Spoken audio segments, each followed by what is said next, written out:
ちは。2019年8月から2020年6月までの10ヶ月、デンマークのフォルケホイス公園に留学してまいりました。基調報告の第2弾は、幸せとは何か、自分の人生を意味あるものにというタイトルで、デンマークの中で幸せということがどのようなものか、10ヶ月の滞在の中で考えたことをご紹介したいと思います。幸福、幸せとは、どこでも、いつでも目にしたり耳にしたりする言葉です。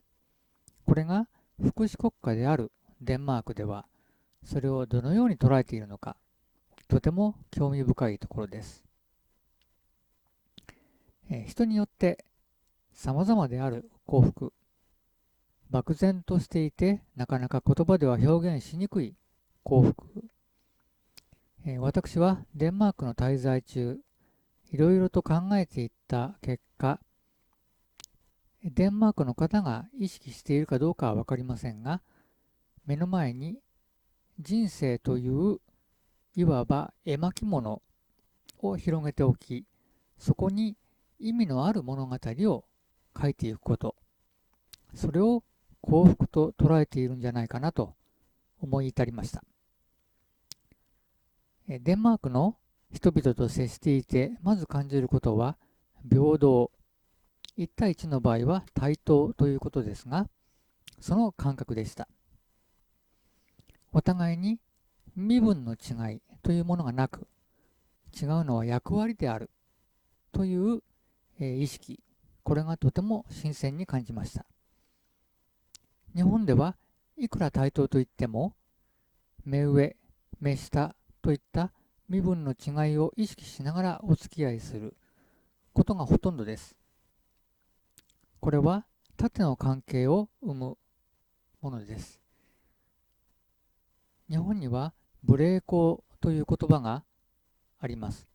ということは、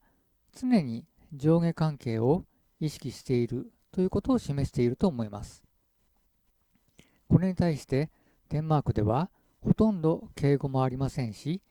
年齢の上下の意識もありません。全く横の関係です。このような関係性は対話する際にお互いを尊重し、円滑な、対話の基礎となる信頼関係、これを築くための知恵であると思います。そして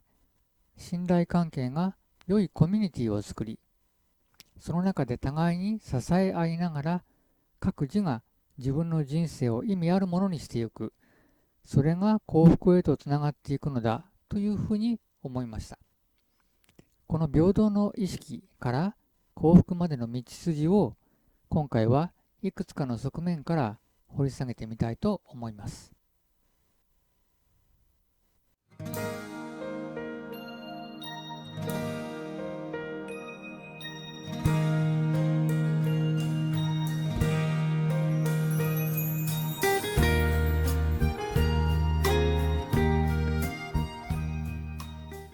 さて、世界幸福度ランキングというランキングがあります。これは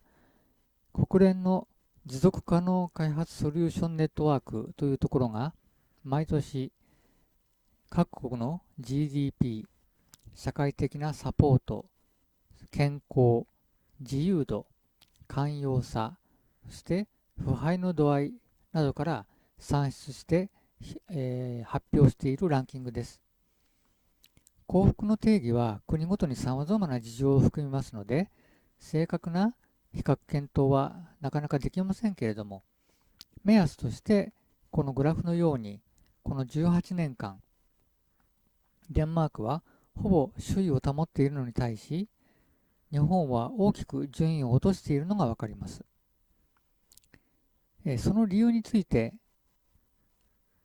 思い当たるとすれば、日本では幸福の具体的なイメージを見失いつつあるんじゃないかなということでしょうか。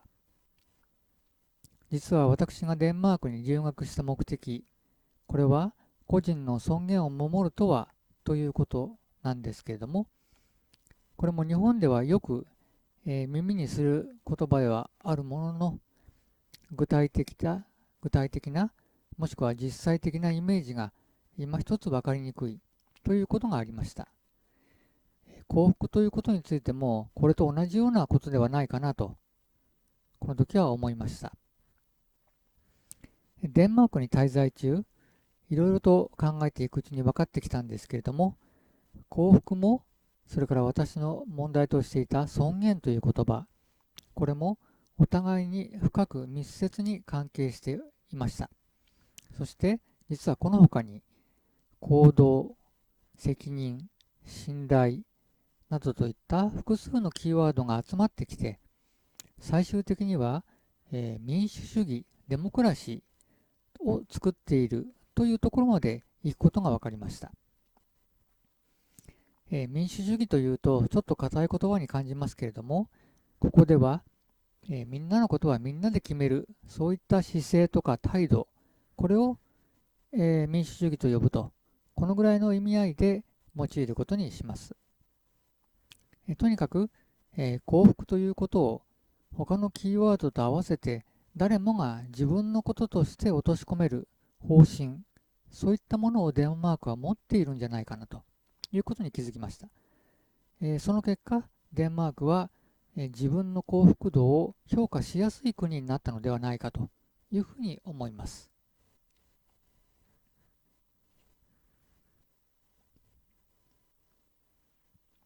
さて、デンマークは福祉国家という国の枠組みを持っています。福祉という言葉には、幸せ、幸福という意味と、公共の扶助やサービスによる生活の安定、または充足という意味合いがあります。普通の場合、福祉と聞いたときには2番目の意味を思い浮かべるのではないでしょうか。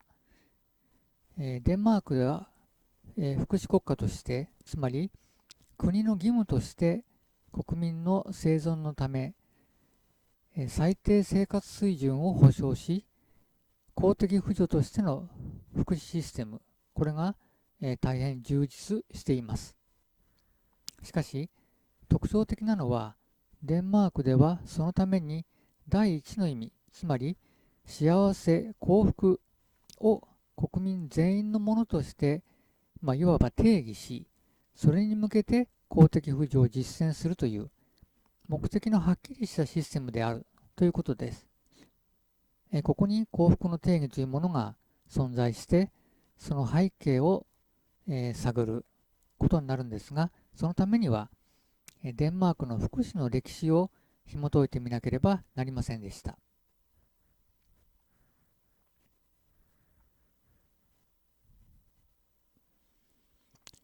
デンマークの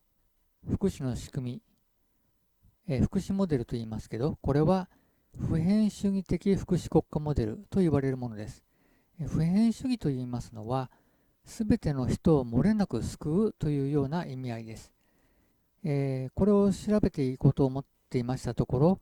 ろ、立命館大学の社会学論文の中に、デンマークの福祉制度の歴史が分かりやすく説明されていたものがありました。それをもとに、私もデンマークの図書館で、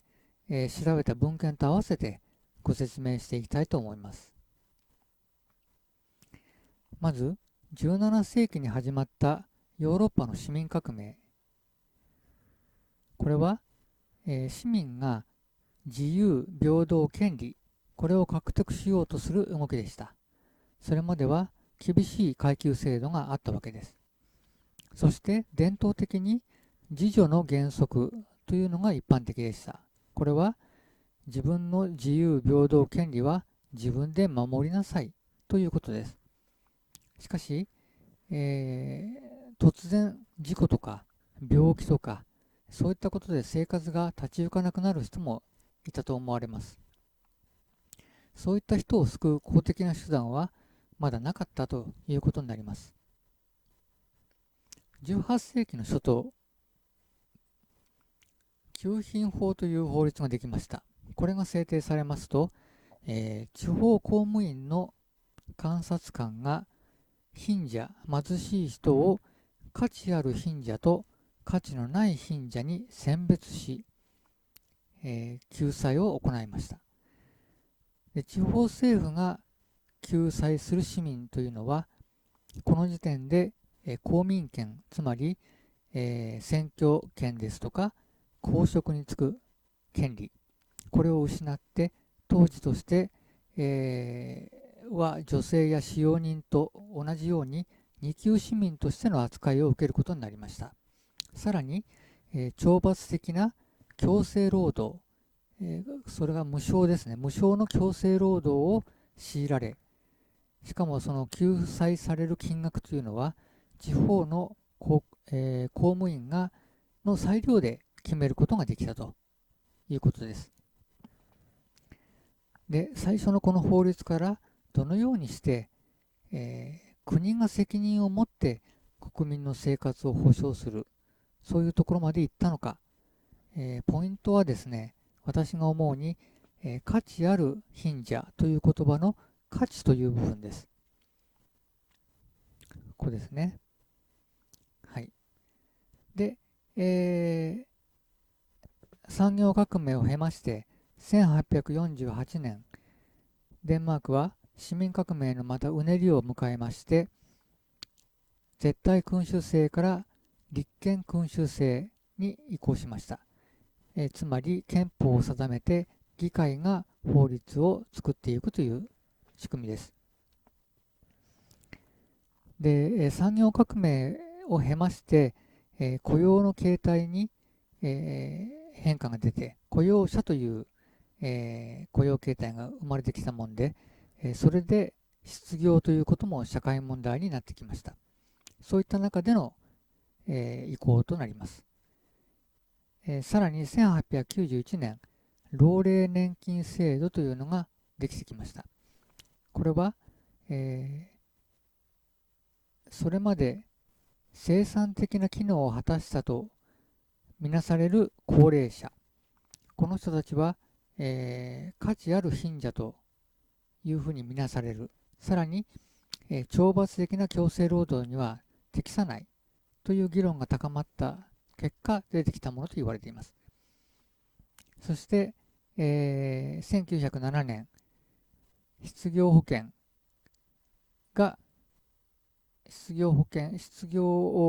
制度ができて、でこの時にも給付に値する失業者の選別が行われました。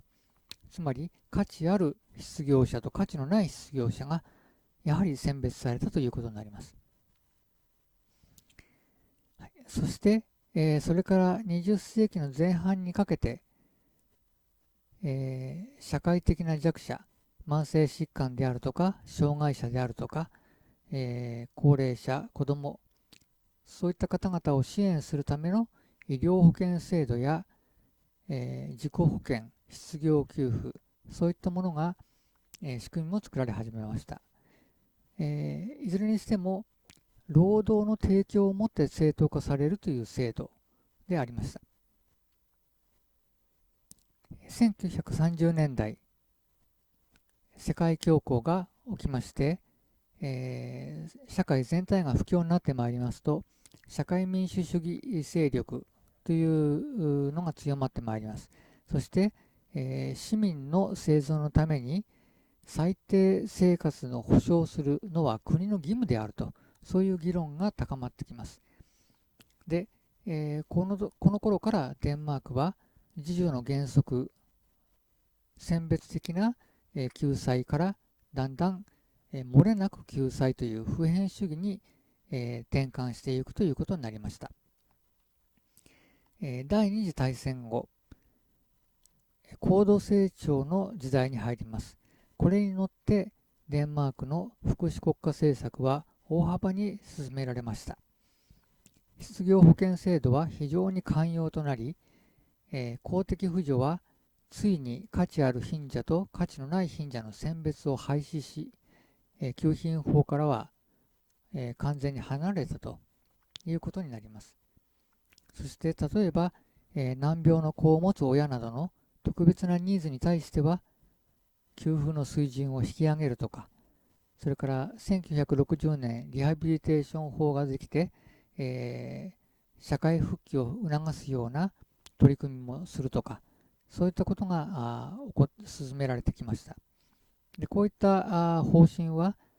オイルショックまで続き、非常に寛容な福祉政策が進められたということになっています。しかし、1973年オイルショックを経験しますと、また社会全体が不況に陥ってきます。そして、失業者も増えてきます。そうなりますと、デンマークはどのような政策を取ったかといいますと、積極的に失業者に訓練を施して労働市場に戻すという政策を取りました。これを積極的な労働市場政策と呼んでいますけれども、もともとデンマークは伝統的に、雇いやすく辞めさせやすい、クビにしやすいという、労働市場がありました。柔軟な労働市場と呼んでいますが、それにプラスして積極的に労働市場に失業者を戻す政策、そして福祉で進められた失業給付、手厚い所得保障があったわけです。この3つの、要素で構成される三角形、黄金の三角形と呼ばれているらしいんですが、フレキシキュリティと呼ばれています。でこのような構造がデンマークで確立してきたということです。そして、1993年以降、また低成長の時代に入ります。この時にはまた失業者が増える。そうするとデンマークとしては、より積極的に失業者を労働市場に戻す、所得保障にぶら下がるだけではダメですよ。ちゃんと次の仕事のために訓練してくださいねという、アクティベーションというんですが、このような政策を強めて軸足を、労働政策、市場政策の方に、移していきます。このようにデンマークの福祉というのは労働と対をなしています。ここが非常に重要なところで、デンマークの幸福感もこういった背景の上に成り立っている、ベースの上に成り立っていると思います。では、労働と幸福が実際にはどのように結びつくのか、次に考えてみたいと思います。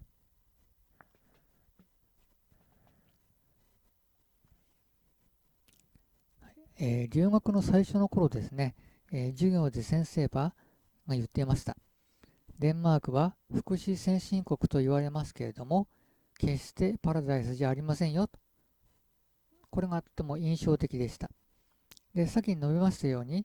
柔軟な労働市場、そして就労支援を進める政策、そして手厚い所得保障、この3つがフレキシキュリティと言いましたけれども、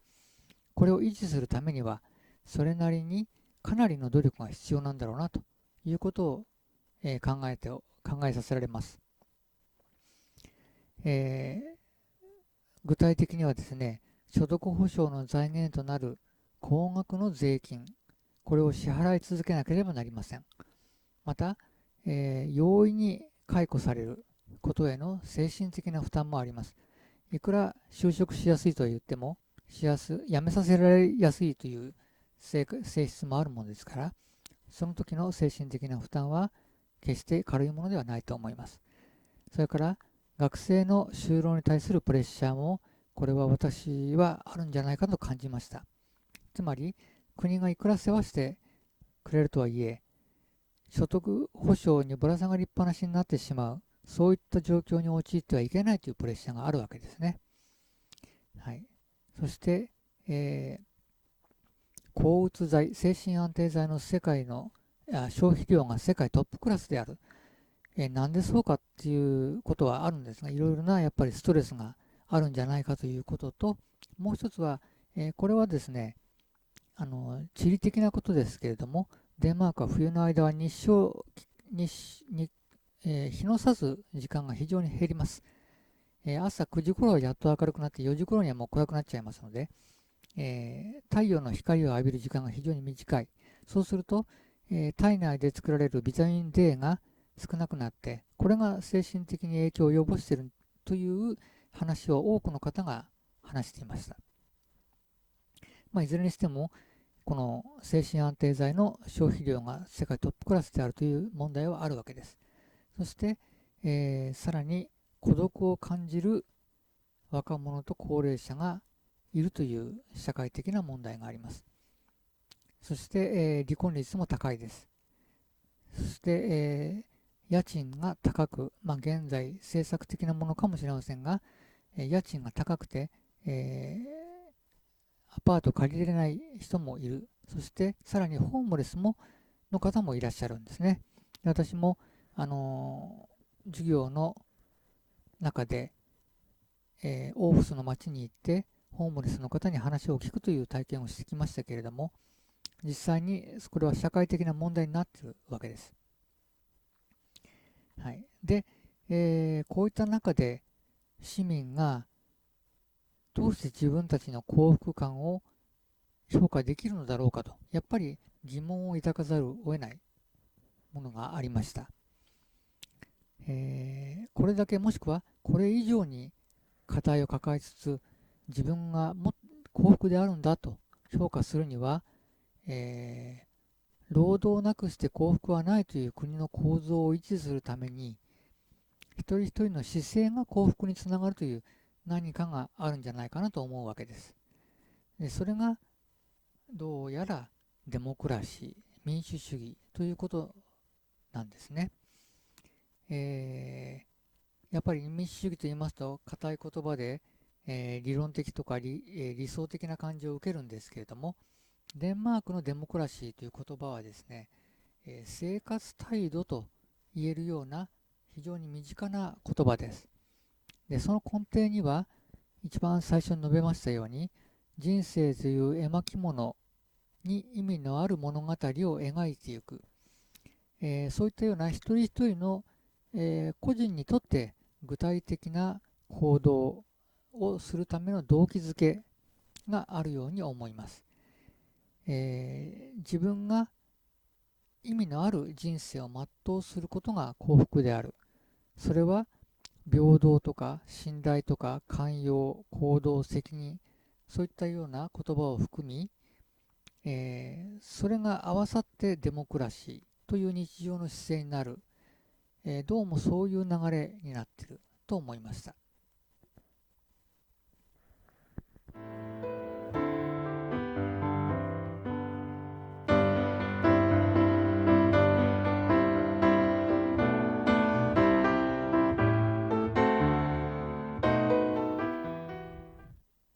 はい、人生の具体的な行動の動機づけという意味でとても印象に残ったのが、南デュース市の、ホームページサイトに掲載されている高齢者尊厳ポリシーというところの第5の重点項目にある価値ある死というところです。ここでは元気で長生きという表現はありませんで、尊厳のある安全な死は高齢者ケアの重点項目である。人生の終わりはただ世話になるだけではなく、その最終期間において個人の願いに基づくものでありますと記されています。これは長生きを否定するものではありません。人生をいかに有意義に全うするかということをより重視しているものと思います。そこに書かれている具体的な状況としては、平等でオープンな対話が繰り返し行われる。そして自分の希望が繰り返し満たされている。そして、苦痛が緩和される。そして最終段階でのヘルプ、サポート、ガイダンスが受けられる。そういうことがあります。デンマークでは最終期の患者の方はほとんどが自宅で訪問サービスを受けて過ごします。しかし治療の見込みがなく、自宅に住み続けるのが困難な人は自らの希望でホスピスに入所し、3日から20日ぐらいの間に亡くなっていくそうです。ロンデには、南デュース市の運営する近代的なホスピスがありまして、私は3回ほど見学やボランティアで訪問しました。この右上の写真がそうですが、ずらっと部屋が並んでいます。この部屋はすべて南向きで、きれいな海岸線を望むことができます。それからこの下は、自分の過去を振り返る部屋ということで、外から一切音が入らないようになっているのと、自然のある庭をちょっと見れる。それから、昔の、自分の記憶や経験のビデオをここで流したり、好きな音楽を聴いたり、とにかく静かに自分一人で過ごすことのできる部屋、そういったものがありました。で、このホスピスはですね、大人専用ですけれども、私も今の時点では多分隣に子ども専用のホスピスも、開所していると予定されていると聞きました。そして、このホスピスには15の部屋がありまして、それぞれの部屋はとても明るく開放的で、介助の人の入れる、シャワートイレルーム、冷蔵庫付きの台所、テレビ、ステレオ、それから電話、インターネットも完備しています。それから全室南向きで先ほど言ったように、テラスがありまして、その外にはフェレの美しい海辺が一望できるようになっています。私が見学に行った時には、一人のご老人がですね、スイカをかじりながら、挨拶してくださって、で、私、見学に来たって言ったら部屋に招いてくれました。その方は3日後に亡くなってしまったんですけれども、その部屋には、ベッド以外は自分の家具を自由に配置して、書き物机とか応接セットもありましたし、最大限ご自分の生活が送れるようになっていたわけです。介護の体制につきましては、在宅で介護を受けるのと同様、看護師、医師、理学療法士、心理師、それに牧師、セラピストの方々がチームを作り、患者さんのニーズと希望を尊重して、ベストを尽くすということでありました。さらに専門的な研修を受けたボランティアの方が70名以上いて、その方々がシフトを組みながらさまざまなお手伝いを、専門的なことまでお手伝いをしてくださるということでした。患者の方はですね、庭で土いじりをしてみたり、それから、花のある温室があるんですが、そこにベッドごと運んでもらって、花見をしたり、静かに過去を振り返る部屋、先ほどご紹介したそこで過ごしてみたり、それから、例えば外からはですね、プロの音楽家、声楽家みたいな方がやってきて、ミニコンサートを開いたり、それから近所の学校から、慰問のイベントに来てくれたり、実は私の在学したロンデホイスコーレも、クリスマスのアドベントという、ところで、私はちょうどコーラスの授業を受けてたもんですから、そのコーラスの生徒は全員、白い衣装を着まして、ろうそくを持って、サンタルチアを歌いながらこのホスピスの中の廊下をぐるっと、一周、歌いながら回るということもやりました。はい、そして、そういった、イベントですね、そういったものも頻繁に、行われております。そして、画家の方がたくさんの絵を寄贈していまして、患者さんはその絵を見て、今日はこの絵気に入ったから私の部屋に飾りたいということで、自分の好きなように絵を選んで自分の部屋に飾ったりすることも、しているそうです。自分の権利として、決してわがままなことではないんですが、自分のスタイルの生活を、謳歌し、それを当然のこととして周りがサポートする。そして、その患者さんと、介護する方々は対等に話をして、そして対等に、行動する。そういった生活、人生最後の時までそれを続ける、行動し続けるということに、私はある意味衝撃を受けました。弱くなってくればですね、誰でも無気力になったり、人生を意味あるものにするなんていう気力もね、なくなってきたりしそうなものですけれども、どうしてこの最後の時までそういった行動をし続けることができるのか、これも一つ大きな疑問として残ったことになります。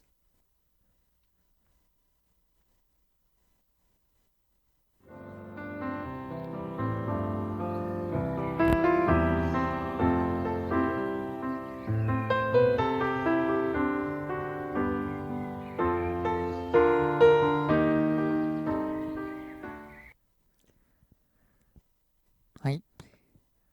人生の幸福についてもう一つデンマークで具体的に示されている例、これが南デュース市のホームページ、サイトにある2030年までの開発目標の中に、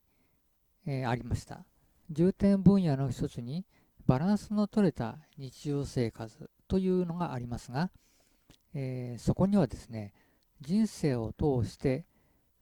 シフトする、つまり切り替えの期間があるという記述がありました。これは人が誕生して、そして保育園に行く、それから義務教育の過程を通る、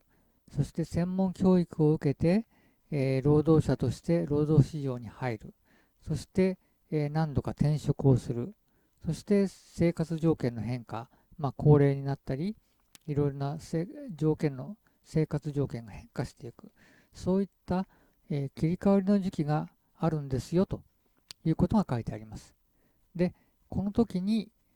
市民が福祉給付の継続性を体験し、脆弱な、つまり弱い立場の市民も支援され、自分の人生に責任を負う機会が与えられるように、良好なシフトができるようにするということが書いてありました。このことはですね、教育費は無償、18歳以降はデンマークという国が生活を保障します。失業しても、病気、障害を負っても、年を取っても、福祉給付が常にどのような状況でも守ってくれるということを意味しています。そして、自分の人生に責任を負う機会が与えられる。この表現、これはいろいろなところに出てくるんですけれども、私の在学した、フォルケホイスコーレでも同じようなことを頻繁に聞きました。これは、ぼーっと生きていてはいけないんですよ。幸福に生きるためには、道具はすべてデンマークに揃っています。ですから、自分の望むように考えて、それらを選択し、実行し、そして結果に責任を負いなさいということでした。ここでデンマークの労働と対をなした、福祉政策において、自分から積極的に労働市場に働きかけて、その結果に責任を負うという経験ができる。このことが幸福であるという考え方になってくるのではないでしょうか。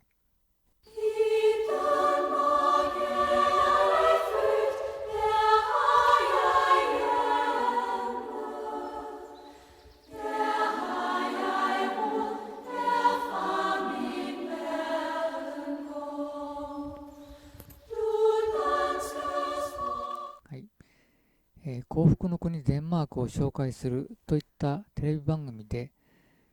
高齢者の方が優雅に過ごしているような光景を、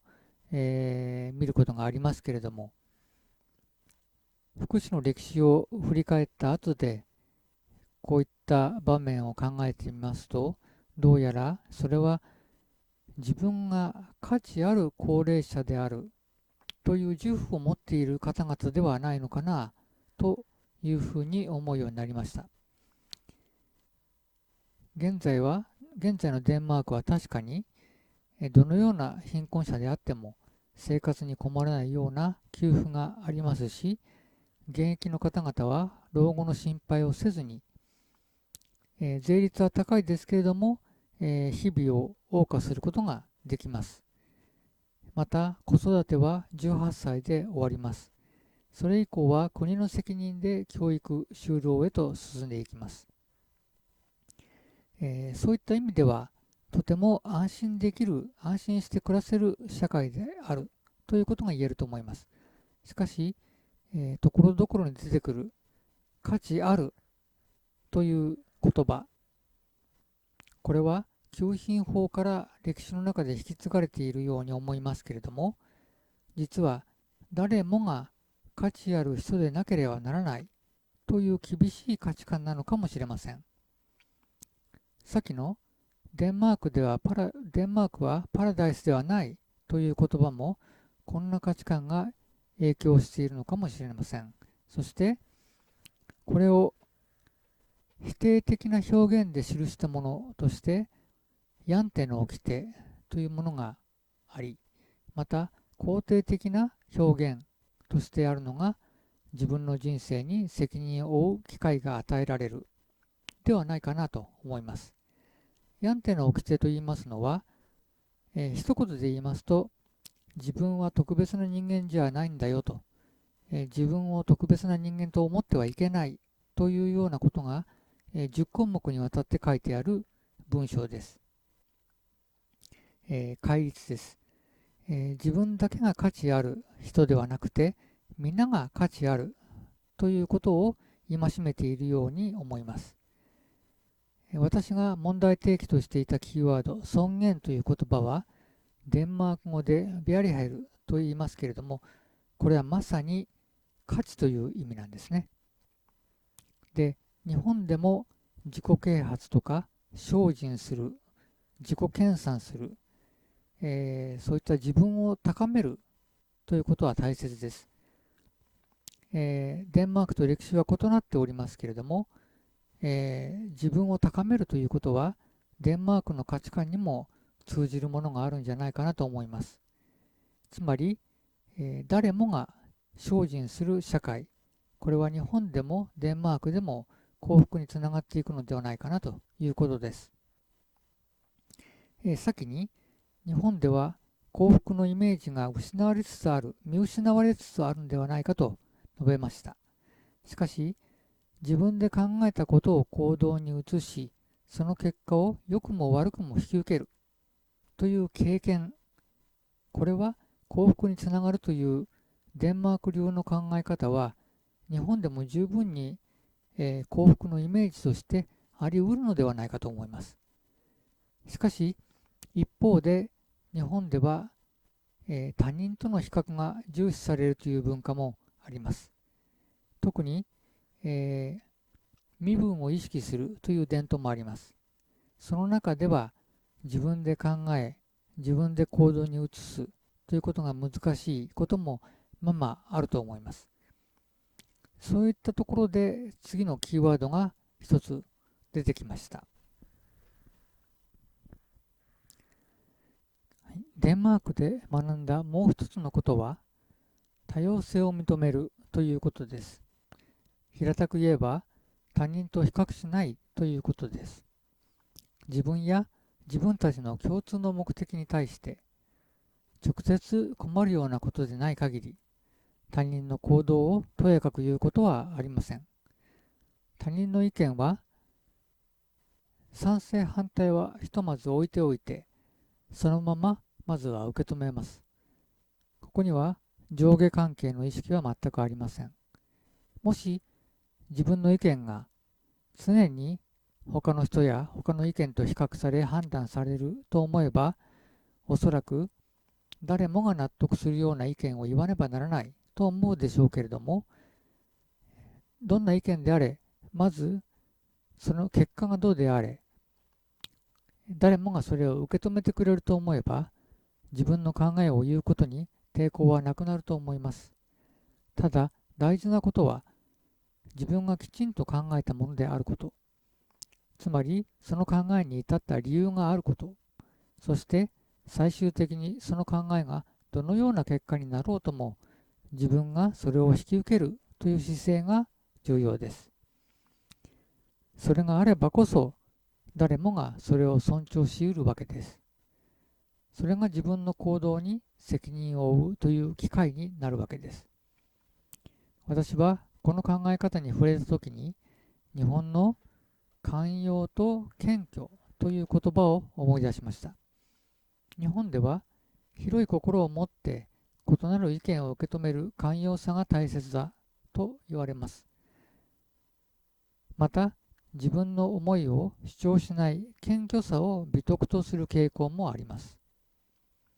デンマークでは、先に述べたヤンテの掟のように、謙虚さが重要視されますけれども、日本と異なるところは、だから意見を言わないということではありません。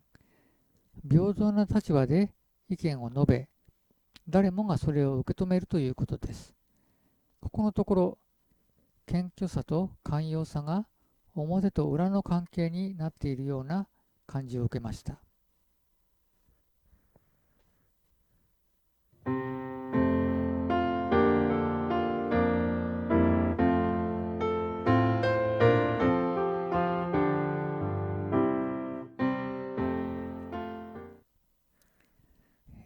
以上述べてきましたように、デンマークでは福祉国家という仕組みが労働と密接に関わっており、自分から責任を持って行動することということが重要視されます。責任とは自分の行動の結果を自分で引き受けるということです。そしてその体験を積み重ねることができるということが幸福として定義され、確かにそれには納得できる点があります。そして、幸福のために必要なことは自分で考え、行動し、結果をすべて引き受けること、そして他人もそのようにすることを信じ、受け止めること。これが尊重になるのではないでしょうか。実は、このサイクルは良好な人間関係を作り、比較的短期間で信頼関係を作るのに役立つのではないかと思います。人は人間関係の中に安心して身を置けることが人生の目的であるという社会学者の方もいらっしゃるくらいで、このサイクルは結果的に良いコミュニティを形成することになるでしょう。良いコミュニティの中で良い人間関係に囲まれ、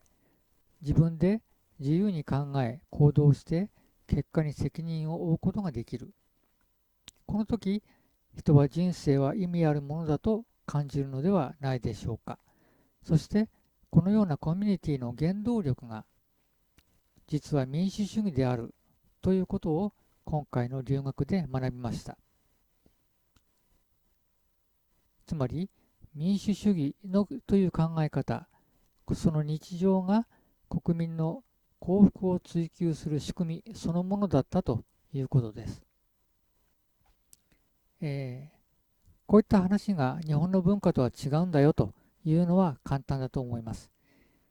違うところもたくさんあります。しかし、日本人も外国の文化を受け巧みに取り入れて経済成長を遂げるだけの柔軟性を持っています。デンマークの幸福感はさまざまな相違点を入れてもなお、日本のそれと親和性は小さいものではないと思います。今後、もしくは現在も多様性が広まっていく日本の将来において、デンマーク式幸福を身近に捉えてみてはいかがでしょうか。以上、ご清聴ありがとうございました。